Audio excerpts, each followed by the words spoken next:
Trump, you can respond, then we're going to move on to the next segment. I would love to respond. First of all, I got to watch, in preparing for this, some of your debates against Barack Obama. You treated him with terrible disrespect. And I watched the way you talk now about how lovely everything is and how wonderful you are. It doesn't work that way. You were after him. You were trying to. You even sent out, or your campaign sent out, pictures of him in a certain garb, very famous pictures. I don't think you can deny that. But just last week, your campaign manager said it was true. So when you try to act holier than thou, it really doesn't work. It really doesn't. Now, as far as the lawsuit, yes, when I was very young, I went into my father's company, had a real estate company in Brooklyn and Queens, and we, along with many, many other companies throughout the country, it was a federal lawsuit, were sued. We settled the suit with no admission of guilt. It was very easy to do. Yeah. But they sued many people. I notice you bring that up a lot. And, I also noticed the very nasty commercials that you do on me in so many different ways, which I don't do on you. Maybe I'm trying to save the money. But frankly, I'm 10 years old. And I say, isn't that amazing? Because I'm 10 years old, and I want to be president. With no admission of guilt. But that was a lawsuit brought against many real estate firms. And it's just one of those things. Does Donald not think people understand what a consent order is? A brilliant community, a wealthy community, probably the wealthiest community there is in the world. I opened a club and really got great credit for it. No discrimination against African Americans, against Muslims, against anybody. And I opened a club. Tremendously successful club. I should be president. I did it. And I have been given great credit for what I did, and I'm very, very proud of it. And that's the way I feel. That is the true way I feel. Our next segment is called Securing America. We want to start with a 21st century war happening every day in this country. Our institutions are under cyber attack, and our secrets are being stolen. So my question is, who's behind it, and how do we fight it? Secretary Clinton, this answer goes to you. Well, I think cybersecurity, cyber warfare will be one of the biggest challenges facing the next president, because clearly we're facing at this point two different kinds of adversaries. There are the independent hacking groups that do it mostly for commercial reasons, to try to steal information that they then can use to make money. But increasingly, we are seeing cyber attacks coming from states, organs of states. The most recent and troubling of these. Trump's trying to figure out what state. Is it Michigan? Is it Mississippi? Russia has used cyber attacks against all kinds of organizations in our country, and I am deeply concerned about this. I know Donald's very praiseworthy of Vladimir Putin, but Putin is playing a really tough, long game here. And one of the things he's done is to let loose cyber attackers to hack into government files, to hack into personal files, hack into the Democratic National Committee. And we recently have learned that, that this is one of their preferred methods of trying to wreak havoc and collect information. We need to make it very clear, whether it's Russia, China, Iran, or anybody else, the United States has much greater capacity, and we are not going to sit idly by and permit state actors to go after our information. What's a state actor? Our private sector information or our public sector information. Jesus Christ. And we're going to have to make it clear that we don't want to use the kinds of tools that we have. We don't want to engage in a different kind of warfare, but we will defend the citizens of this country. And the Russians need to understand that. I think they've been treating it as almost a probing. How far would we go? How much would we do? And that's why I was so shocked when Donald publicly invited Putin to hack into Americans. That is just unacceptable. It's one of the reasons why 50 national security officials who served in Republican administration have said that Donald is unfit to be the commander-in-chief. It's comments like that that really worry people who understand the threats that we face. Mr. Trump, you have 2 minutes in the same question. Who's behind it? How do we fight it? I do want to say that I was just endorsed, and more are coming next week. It'll be over 200 admirals, many of them are here, admirals and generals endorsed me to lead this country. Yeah, but there's That 6,000 just of them, happened, and Donald. many more are coming. And I'm very proud of it. Yeah, I'm proud of in it. addition, I was just endorsed by ICE. They've never endorsed anybody before on ICE. immigration. Yeah. I was just endorsed by ICE. ICE. I was just recently endorsed 16,500 Border Patrol agents. Yeah. So when Secretary Clinton talks about this, I mean, I'll take the admirals and I'll take the generals any day over the political hacks that I see that have led our country so brilliantly over the last 10 years with their knowledge, okay? Because look at the mess that we're in. Look at the mess that we're in. As far as the cyber, I agree to parts of what Secretary Clinton said. We should be better than anybody else, and perhaps we're not. I don't think anybody knows it was Russia that broke into the DNC. She's saying Russia, Russia, Russia, but I don't. Maybe it was. I mean, it could be Russia, but it could also be China. Yeah. It could also be lots of other people. It also could be somebody sitting on their bed that weighs 400 pounds, okay? You don't know who broke in to DNC, but what did we learn with DNC? We learned that Bernie Sanders was taken advantage of by your people, by Debbie Wasserman Schultz. Look what happened to her. But Bernie Sanders was taken advantage of. That's what we learned. Now, whether that was Russia, whether that was China, whether it was another country, we don't know. Because the truth is, under President Obama, we've lost control of things that we used to have control over. We came in with the internet, we came up with the internet, and I think Secretary Clinton and myself would agree very much. When you look at what ISIS is doing with the internet, they're beating us at our own game. ISIS. Yeah, let's turn it off. We have to get very, very tough on cyber and cyber warfare. Yeah. It is a huge problem. I have a son. He's 10 years old. He has computers. He is so good with these computers. It's unbelievable. It was him. The security aspect of cyber is very, very tough, and maybe it's hardly doable. But I will say we are not doing the job we should be doing. But that's true throughout our whole governmental society. Because we of have so Clinton. many things that we Yeah, have to do better, Lester, and certainly cyber is one of them. Secretary Clinton. Well, I think there are a number of issues that we should be addressing. I have put forth a plan to defeat ISIS. It does involve going after them online. I think we need to do much more with our tech companies to prevent ISIS and their operatives from being able to use the internet to radicalize, even direct people in our country and Europe and elsewhere. But we also have to intensify our air strikes against ISIS and eventually support our Arab and Kurdish partners to be able to actually take out ISIS in Raqqa and their claim of being a caliphate. We're making progress. Our military is assisting in Iraq, and we're hoping that within the year we'll be able to push ISIS out of Iraq and then, really squeeze them in Syria. But we have to be cognizant of the fact that they've had foreign fighters coming to volunteer for them, foreign money, foreign weapons. So we have to make this the top priority, and I would also do everything possible to take out their leadership.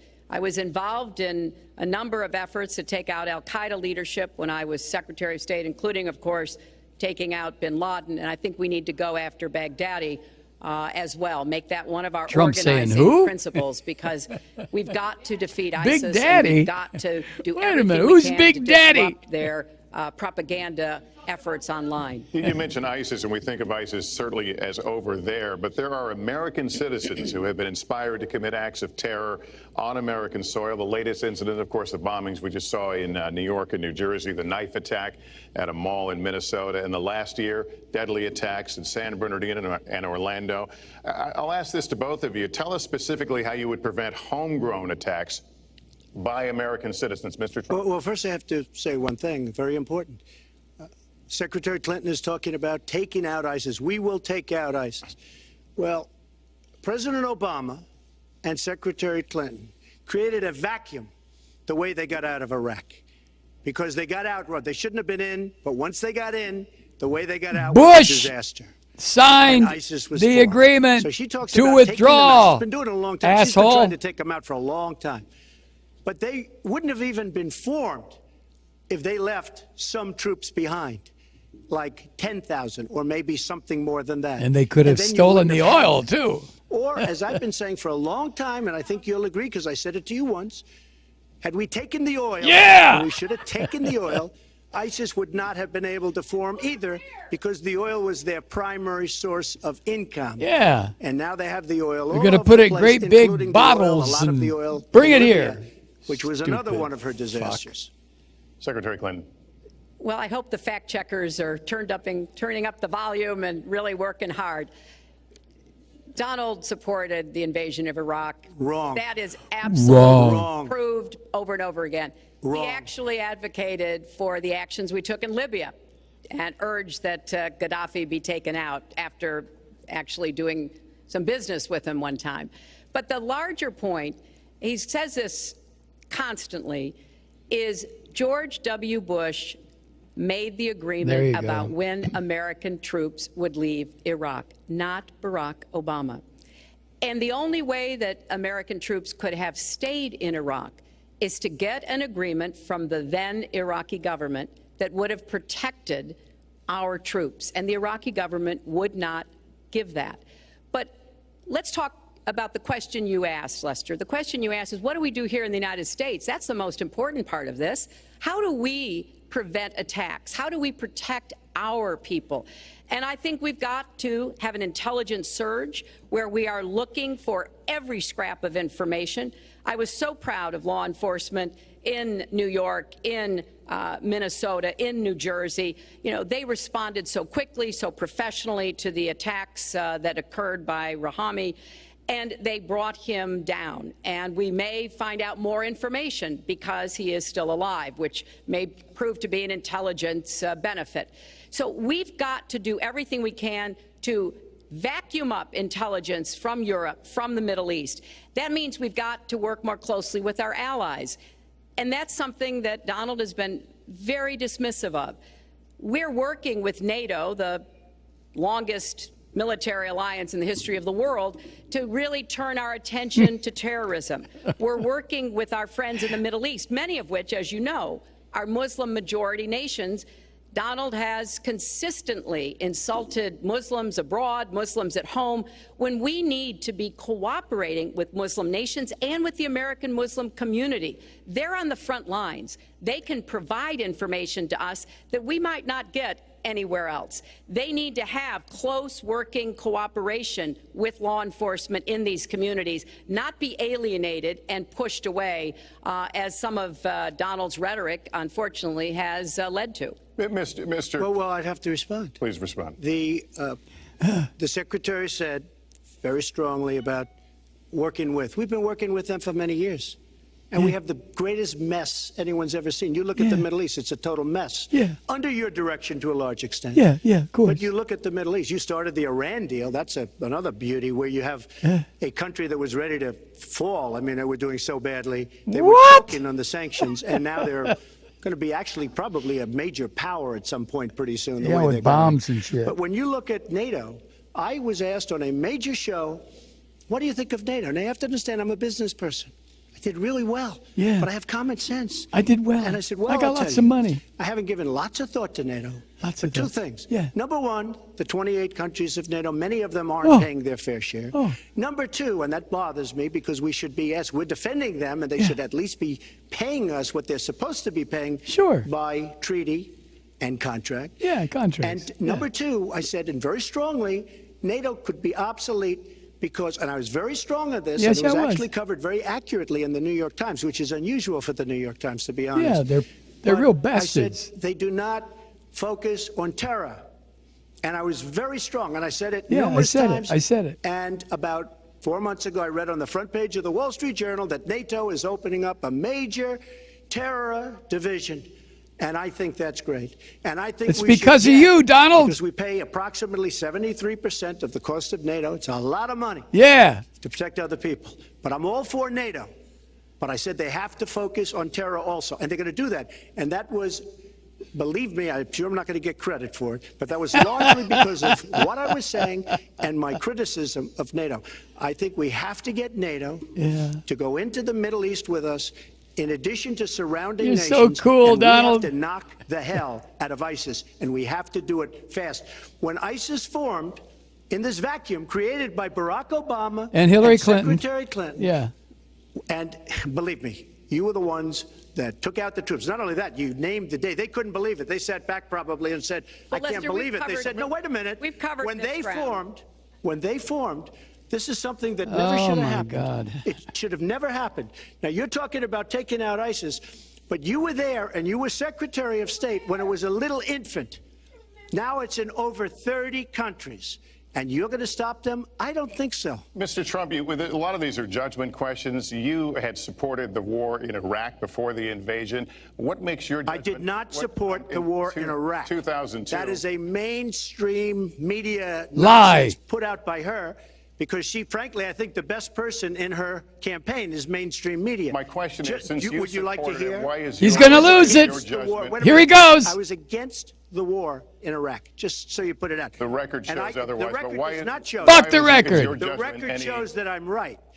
When I did an interview Here he with goes. Howard Stern, very lightly, first time anyone's asked me that, I said, very lightly, I don't know, maybe, who knows, essentially. I then did an interview with Neil Cavuto, Yeah. who talked about the economy is more important. Yeah. I then spoke to Sean Hannity, which everybody refuses to call Sean Hannity.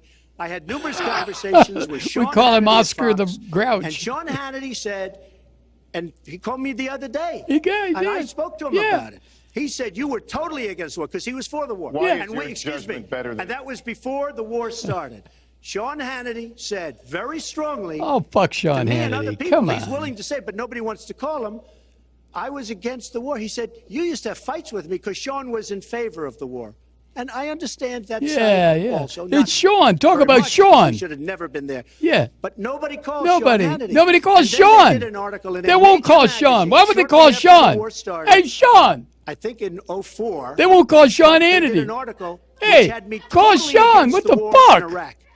And one of I mean, your call Sean. patriots said, you know, You know? whether it was before or right after, Trump was definitely. 'cause Call if you Sean. read this Call article, Sean. there's no Sean doubt. will tell you. But if somebody, and I'll ask the press, I'll ask if you. somebody would call Ooh. up Sean Hannity, Sean Hannity, this call was him. before the war started. For the war. He and I used to have Arguments about the war. over- I say said it it's a again. terrible Sean, and a stupid yep, thing. woo. It's going to destabilize the Middle Jesus East, and that's Christ. exactly what it's done. It's been a My disaster. reference was to what you had said in 2002, and my question was, No, why is you your didn't hear what I judgment? said. Why is your judgment any different than Mrs. Clinton? Well, I have much better judgment than she does. There's no question about that. I also have a much better temperament than she has. Right. You know, I have a much better.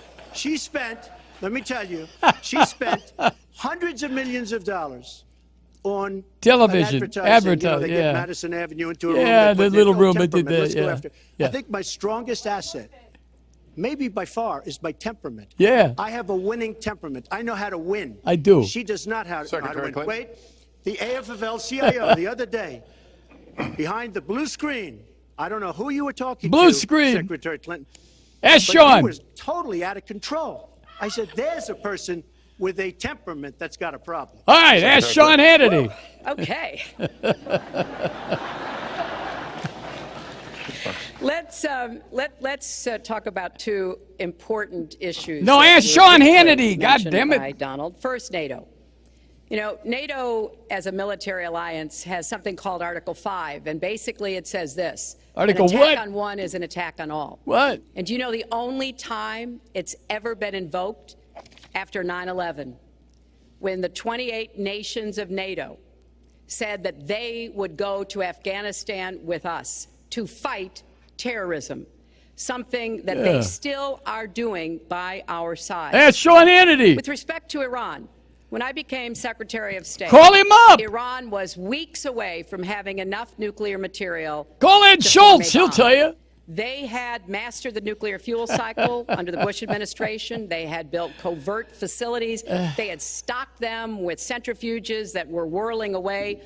And we had sanctioned them. I voted for every sanction against Iran when I was in the Senate, but it wasn't enough. So I spent Yeah. a year and a half putting together Yeah, I did, a yeah. coalition that included Russia and China. Hey, what's she to saying? impose the Hey, Roger. toughest sanctions on Iran. What the fuck are And you we did talking drive about? them to the negotiating table. And my successor, You're using John them big Kerry, words again, President lady. Obama, got a deal that put a lid on Iran's A nuclear lid? program without firing a single shot.